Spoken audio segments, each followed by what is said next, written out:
नमस्कार, मी ज्योती राखुंडे. जगज्योती विश्वरत्न महात्मा बसवेश्वर जयंतनिमित्त सुमन सूद फाउंडेशन आयोजित काव्य स्पर्धेत मी उत्स्फूर्तपणे सहभाग घेत आहे आणि माझ्या कवितेचं शीर्षक आहे समाज अजूनही पांगळा आहे का. हा समाज अजूनही पांगळा आहे का. हा समाज अजूनही पांगळा आहे का. देव्हाऱ्यातल्या पूजतो नि घरातल्या चव्हाट्यावर मांडतो आणि म्हणे आम्ही त्यांना आई बहिणी मानतो. खरंच आपण असे करतो का. हा समाज अजूनही पांगळा आहे का. टांगली जातात लखतर वेशीवर, टांगली जातात लखतर वेशीवर, येता जाता तिच्यावरच्या ढपल्या काढण्यासाठी, येता जाता तिच्यावरच्या ढपल्या काढण्यासाठी नि चिरडला जातो तिचा स्वाभिमान. सतत त्या चव्हाट्यावर जिथे लिलाव होतो तिच्या चारित्र्याचा, जिथे लिलाव होतो तिच्या चारित्र्याचा, हे तेच चारित्र्य जे जपण्यासाठी तिने ढळू दिला नाही पदर आपल्या खांद्यावरचा.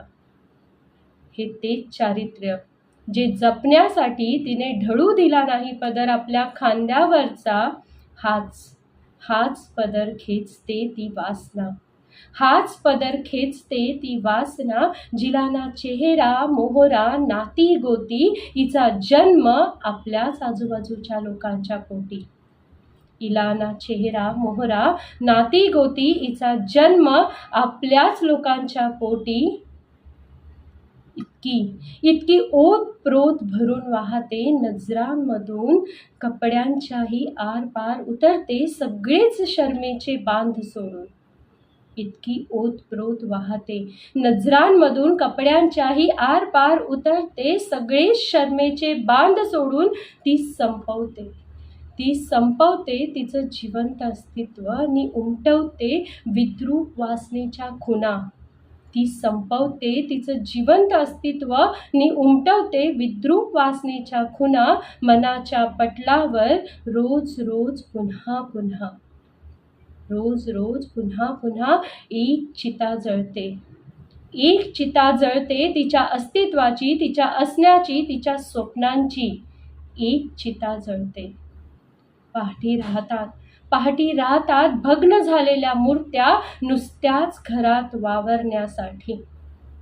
पहाटी राहतात भग्न झालेल्या मूर्त्या घरात वावरण्यासाठी.